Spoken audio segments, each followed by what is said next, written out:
They're still cheering the monologue. Yeah, I was going to ask you who wrote your material. Yeah. How are you? It's nice to have you here. Thank you. Yeah. I'm fine. Now, that is a nice outfit.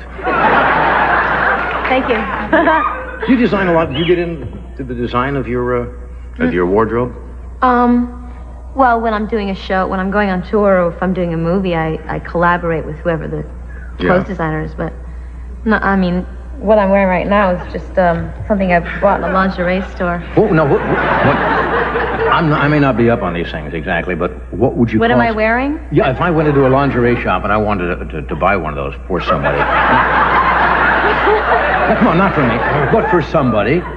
They'd probably... What would I call it? I mean... It's called a bustier. A bustier? Mm-hmm. Yeah. Ah, that's nice. Sounds good, doesn't it? Yeah, it sounds great. Yeah. Bustier, obviously, to enhance the bust? The bust line, yeah. Well, it's French. Yeah? Yeah. Yeah, well, it's very attractive. Thank you. I want to thank you for coming here tonight. I don't see you very often on television, except unless it's one of your specials. I saw you on Saturday Night Live once a couple of years ago, and you were excellent in that. Thanks. It was fun. This is the first talk show I've ever done. Really? Yeah.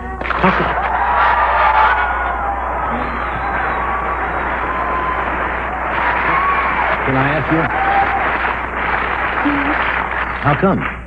I don't know. You feel uncomfortable when you do them? No, I don't feel uncomfortable. I don't know. I never thought about doing one. But I figured if I was going to present myself as a virgin to anyone, it should be you.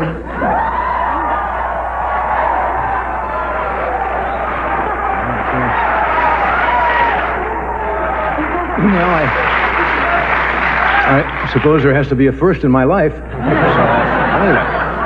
I bet you're the first girl that you spoke to in a bustier. Yes, I think you are. Yeah, at least on television. Yes. At least on television. Yeah. Well, I thank you for coming. It's nice to have you here tonight. There was a lot of excitement around here today. Yeah. When you got that kind of a reaction from the audience when you come out, do you get used to that? You really... Well, I don't want to say get used to it, because then it sounds like, it's all blasé for me, because it's really exciting when everybody responds this way, but... a lot of people... That's nice to hear, because a lot of people that have had your success and when you walk out and people know you, do take it a little blasé. No, I love it. And it makes me feel good. Yeah. When people refer to you as, which they do, as sexy, is that now, a lot of women would say, oh, that's male chauvinism and I don't like that, and so forth and so on. Do you like that? Yeah. I like it. Why shouldn't I like it? Exactly. I'm still the same person I was before they called me that. You don't think you've changed? Since when? Since they called me that? Yeah. No. Definitely not. Yeah. Where were you from originally? I'm from Michigan. Michigan? Yeah. From Flint, was it, or Flint, Michigan? Well, I was born in Bay City and grew up all around the suburbs of Detroit. Right. Yeah. So I'm a Midwestern girl in a bustier. I didn't see a lot of these, to be honest, when I grew up in the Midwest. You didn't? I didn't either. That's why I have so many now. Yeah, and I come If I had seen them, I wouldn't have been able to wear them. Yeah. Tell me about your family. You're Italian? Yeah. My mother's French. Right. Yeah, my father's Italian. And the name is pronounced? Ciccone. Ciccone? Yeah. Right. Strict family? Yes, very. In what way? No, I'm serious. I know a lot of Italian families, and they're very strict. Well, just ask me if I could do one thing, and I'll probably say no. Oh, you come to me, and I'll play your father. Okay. And you come in and say something. Okay, Dad, I want to know if I can go to the movies with my friend this Friday. What's his name? No, just say... It doesn't even get that far. Just say no. No, you can't go. That direct, right? Now, how old would you be? You have to be before... At any age? What? When you'd ask your dad to go to the movies, how old would you be? Any age. And he'd say no automatically? Well, my father liked to focus on schoolwork and chores around the house and church and stuff. Well, that's good, solid. Yeah. Solid upbringing. And you're one of 7? 8. 8 children? Mm-hmm. Yeah. Where are you in the line? I'm the oldest girl. I have 2 older brothers. The oldest? Yeah. Was your dad strict with all the children? Well, he's not so strict with the the two youngest, but I think that happens. You know, you try out all your things, and then you get to the bottom, and you say, "What the hell? They're all going to turn out the same anyway." How old were you? How old were you when you felt comfortable walking in, saying, "Hey, I'm going to go out on a date"? And oh, well, I never felt comfortable when I was living at home. Really? No, but I left home when I was 17, so. Right. Would he allow you to wear makeup? No. No makeup? No. Dancing would be out, I suppose. No, I was allowed to take dance lessons, but I think my father really wasn't too fond of the idea. Yeah. Yeah, I mean, he thought, well, that's a nice little whimsical, hobby, but, what are you really going to do with your life? Yeah, but your folks had old-fashioned values, and there's nothing wrong with that. No, because I wouldn't have turned out the way I was if I didn't have all those old-fashioned values to rebel against, so. Yeah. Good answer. We'll take a break. We're coming right back. Stay where you are.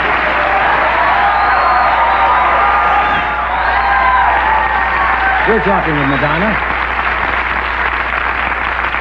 We were talking about your upbringing a little bit. When you did go out on dates, what would you have a curfew? Midnight. Hell no. Really? Try 9:30. 9:30? Yeah. What could you do on a date? Be home by 9:30? Nothing or a lot fast. Well, I guess that's all right. Would you? Depends on the guy I was with. Yeah. When did you? Now, your husband Sean was on the show not too long ago. Did you watch him? Yeah. How do you think he did? I know he doesn't do things very well either, and he's rather reclusive, isn't he? Well, he's shy. Yeah. By nature. Yeah. But I thought he was great. Yeah. Yeah, he was sweet. He's an interesting man. Yeah, he's very interesting. But you have been quoted as saying yourself you're a flirt. Does that cause any problems? With Sean?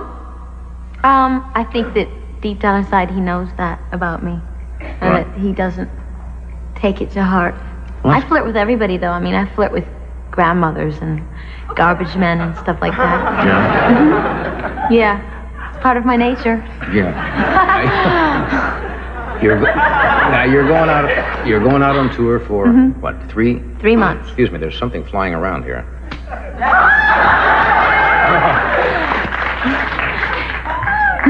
Must be that mousse that you put in your hair. What?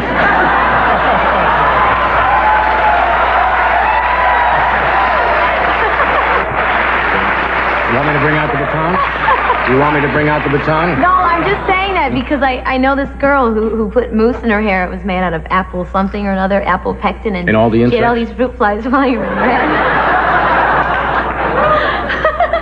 You change your hair every so often, don't you? Yeah, I change it a lot. What decides? How do you decide when to change it and what to change it to?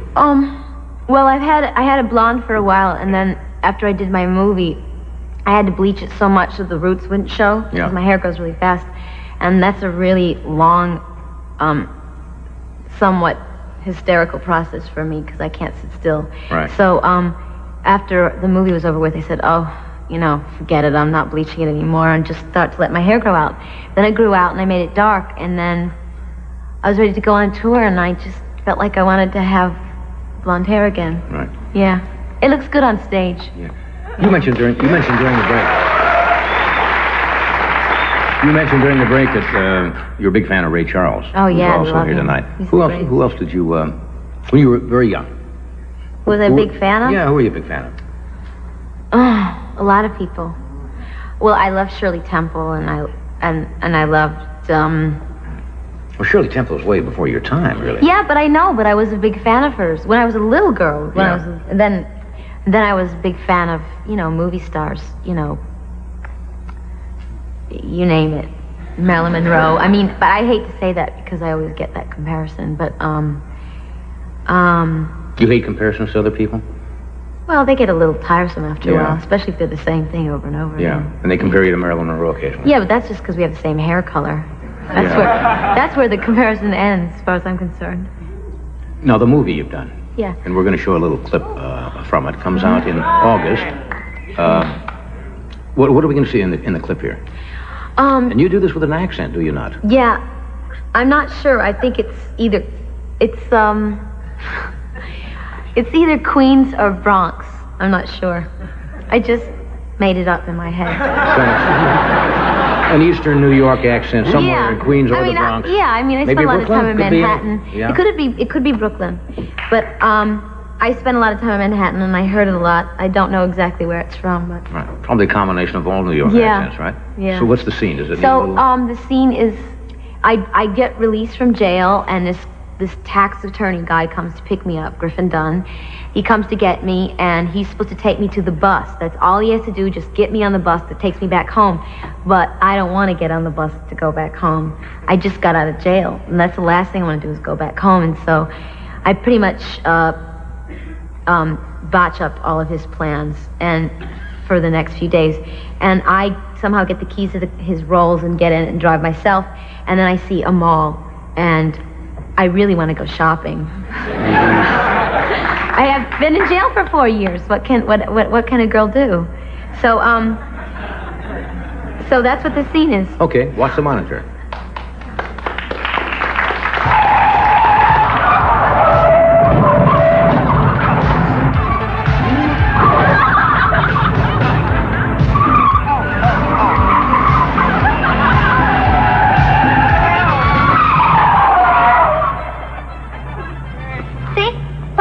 Nobody scratches. Okay, that's it. Fine. Nobody's hurt.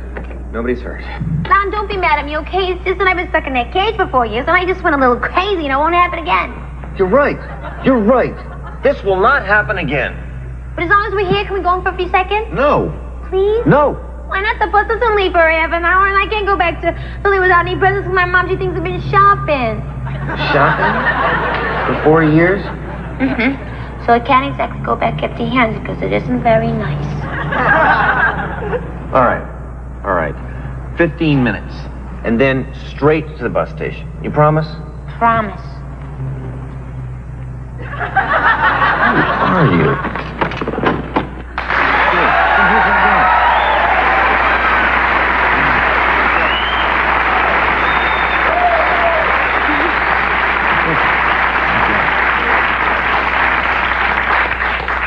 Tell me about your days as a waitress. Somebody told me you were a waitress at one time. Yeah, but I wasn't really good. Yeah. A lot of actors, I don't know why, I guess, so they can do that and then still Well, I wasn't look like for a work. waitress at like nice restaurants. I could only get jobs in... Where'd this happen? Detroit? In Michigan? Or No, New York. In New York City? No, like Dunkin' Donuts and They have waitresses at Dunkin' Donuts? Well, yeah, there's like a counter where you have coffee and donuts. Yeah. Yeah. You can't go too far wrong with coffee and donuts. I know, but I was playing with the jelly squirter machine one day. And I got fired. Playing with a jelly squirter. Yeah, there wasn't any donuts. I just kept pushing the jelly squirter. So that didn't last long? No. What else do you do for a living? Did I do for a living? Yeah. Well, I worked as a hat check girl at the Russian Tea Room for a while. That was fun because I got to meet lots of celebrities and stuff. When I was a young starstruck girl. Yeah. You went to New York all on your own? Mm-hmm. Yeah. No, I don't understand that. Here you say you had to be home by 9:30 when you're living with your folks. Yeah. And all of a sudden your dad said, Oh, he didn't say take go off ahead. to New York? I didn't have his blessing. Oh. No, I just left. Was it an unhappy situation? Well, no. I mean, he wasn't cursing me or anything. He wanted, I got a scholarship to go to the University of Michigan, and he wanted me to do that. Mm-hmm. I can understand that. And, you know, I just said I wanted to go to New York and be a dancer, and that's not really something you can bank on. And so he wasn't thrilled about that, but I went anyways. And now? And now here I am, and I'm not sorry I did it. Yeah. You have to make your move. Oh, and now there's my father. Yeah. Oh, sorry. No, that's all right. And now, And now my father, he's not exactly, doesn't have a shoe in his mouth or anything, because that's not my father's style. Right. But I think he's very proud of me, so. I'm sure he is. Yeah. I'm sure he is. And he has every right to be. Yeah. Yeah, Dad. Yeah, Dad. Hey, Dad. No more 9:30s. Exactly. We'll be right back. Stay where you are. I would thoroughly love it, of course. Yeah. Madonna, I hope you'll come back with us. I hope you had a good time. Thank you both. We'll see you tomorrow night with Dennis Miller and Randy Graff and Les Miserables. Good night. Next on Late Night with David Letterman, David welcomes Arnold Schwarzenegger and singer Denise Williams. Then start your day with NBC News at sunrise. And tomorrow morning on Today, a talk with Susan Sarandon. That's a tough question. All right. Where did you come from? I came from Michigan. Where in Michigan? Well, I was born in Bay City. Bay City? Yeah. Little town? Mm-hmm. Small Little town? smelly town in northern Michigan. Why do you say smelly town? Because they had, it was like it was like New Jersey. There was a lot of chemical dumps there or something. Yeah. So do you say little smelly town with some affection or with complete distaste? No, I have great affection for Bay City. Can you figure that out? Why someone who is arguably, and I have seen this in print, the biggest star in the world today, came from Bay City, Michigan? How does that happen? I think a lot of it has to do with imagination and the great desire and need to get out of that small town kind of feeling and go somewhere and be somebody because you feel like you're missing something. I think coming from a big family, you know, has something to do with it. You How know, big? 8 brothers and sisters, and, you know, wanting, you know, that sort of competitiveness you have when there's a whole bunch of you and you want your parents' attention. And you don't want the hand-me-down clothes. You know what I mean? You want to stand out. You want to be treated special. And then also my mother dying. I think that had a lot to do with me saying, well, you know, after I got over my heartache, saying, well, you know, I'm going to be really strong then. If I can't have my mother, I'm going to, you know, take care of myself. How old were you when your mother died? 6.5. That's plenty old enough to know and remember your mother, isn't it? What was she like? She was beautiful and very loving and devoted to her children, very children-oriented. She died of cancer. A long illness? 2 years. You're strong?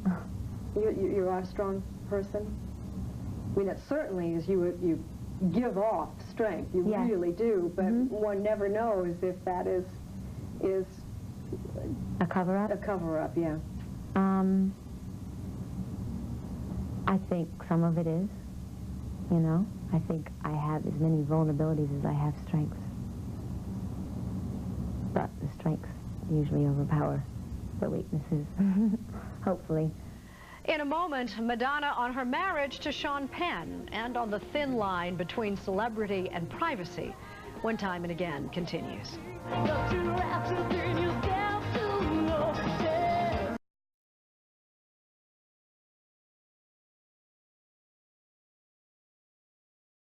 And we're going back to 1987 now for a look at Madonna's big film from that year, Who's That Girl?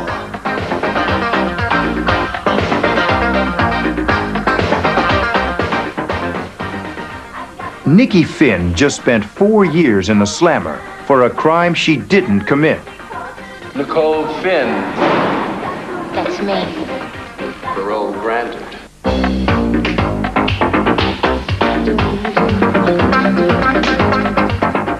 Now that she's free, she's gonna save her reputation. Am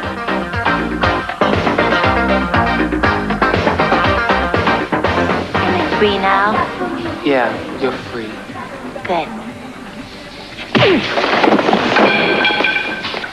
Be nice. Tax attorney Loudon Trott is about to marry the boss's daughter, and he has every little thing under control. Wendy, I'll be with you. Darling, don't forget, 11:10 you're being fitted for your tuxedo, and you're meeting us at 12:30 for lunch. Got it. I'm on top of it here.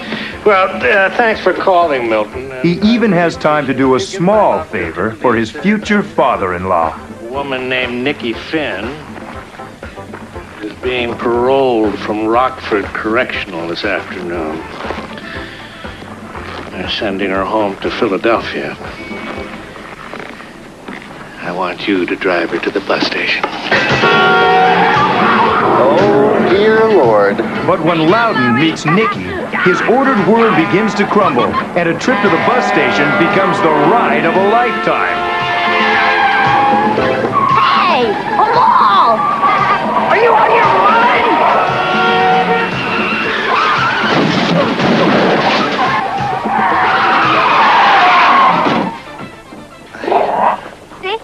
walk in the slants, nobody scratches. Who are you? I liked her dual personality, her tough side and her sweet side. And that's kind of what the movie's about, sweetness and toughness. Thank you. Get in. And obviously when there is a toughness, it's only a mask for the vulnerability that she feels. What do you say, you help me? Help you what? Clear my name. Clear your name? That's what this is all about? Clearing your name? Yeah. Why don't you just go steal one?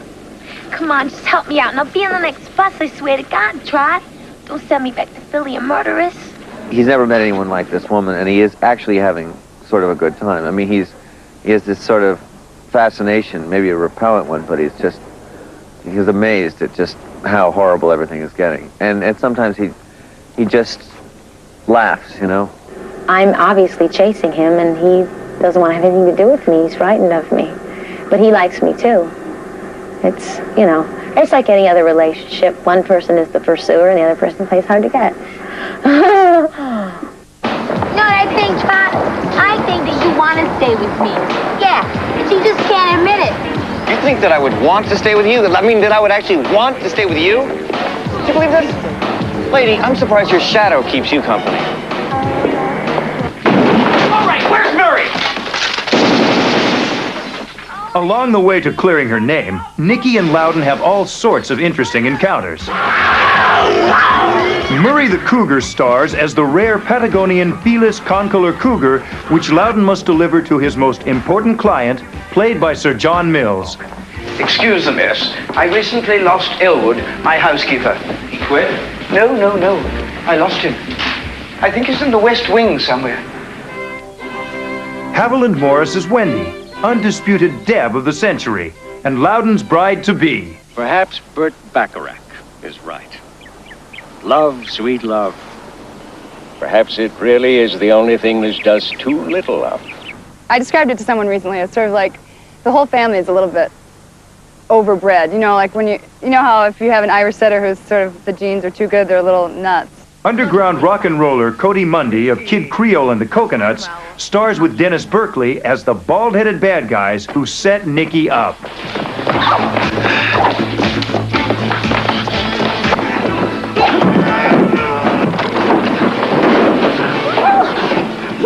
Now talk! Cartier closed in half an hour. I got to shave my head for this role, so it's kind of a treat.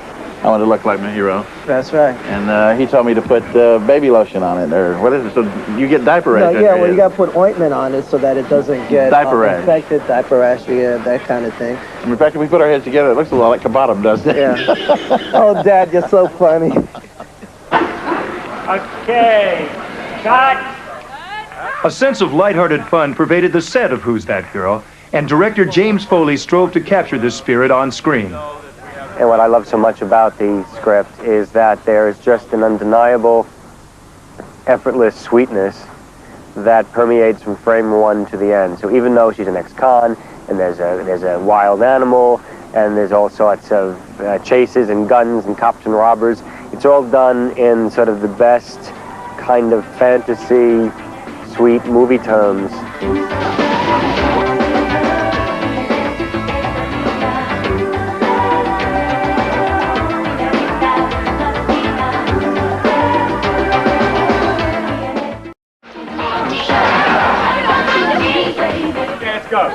Rock and roll superstar Madonna caused quite a commotion herself when she, along with co-star Griffin Dunn, director James Foley, and a 160-pound wild cougar invaded Manhattan to shoot Who's That Girl? It was very hard. The very pulse of the city and the noise of the city and the difficulty of controlling things is hard enough. And with Madonna being in the street, it just amplified that times a billion. This has been my biggest educational experience as an actress. Action! All right, everybody just stay calm. Change of partners here. I'm doing things differently. Well, the more movies you do, the more comfortable you feel with it. I don't know, I feel like it's really the first movie I've made, you know? I just understand it completely. The first couple of times I think you kind of walk around feeling your way through it, you know. Which isn't to say that I don't have my moments of doubt, you know, am I doing this right? But I feel really good about it. While Madonna was the main attraction, her co-star Murray the Cougar also generated a lot of excitement on the streets of New York. But Murray was a little overwhelmed by all the attention. Working in New York obviously is much different than working in LA or any place else. It's intimidating to me. I mean, it's very intimidating to the animals. We had some requirements that we had to do in New York, and one was putting up double sets of 12-foot nets. We had 4 sharpshooters on the set all the time. We had the American Humane Society from New York. We had the Animal Control from New York. Guys, fall back a little bit more, please. You can take a domesticated house cat, and you take a little mouse or a little bird and you put down there with your cat and see how quick he jumps it and eats it. Well, we're all mice and birds to these exotic animals, and it's the things we do and we don't do that keep us out of trouble.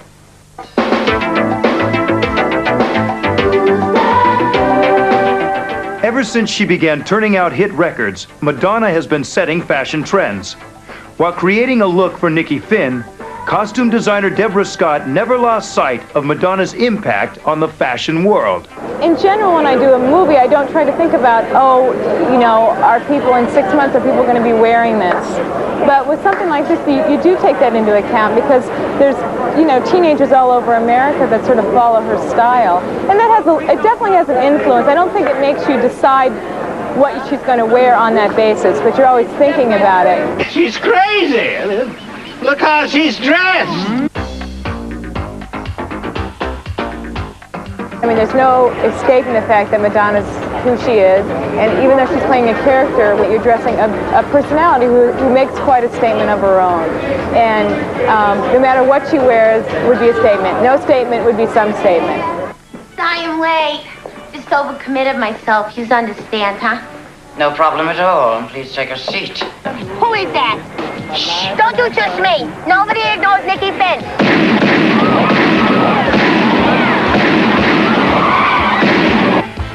Despite Nikki's hair-raising hijinks, nobody gets hurt in Who's That Girl? Except perhaps a $152,000 Rolls-Royce Corniche convertible.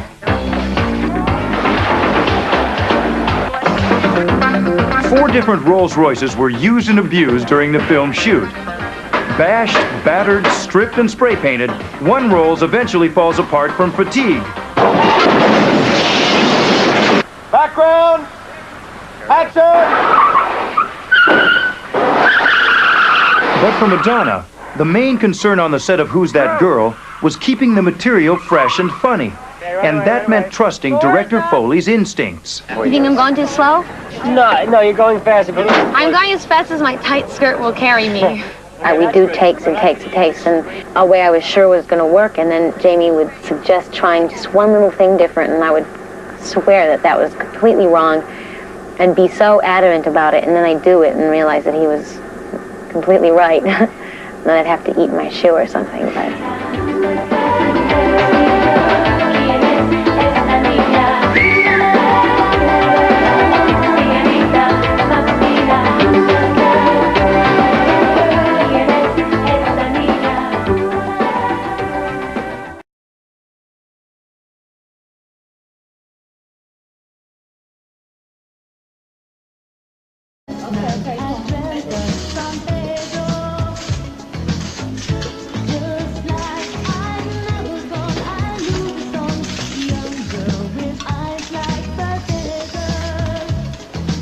Well, it was a year, I think, and a day ago we released True Blue. I'm very, very pleased to tell you we sold over 1 million, well over 1 million in Canada, and to give you a rare award, a Canadian Diamond Award.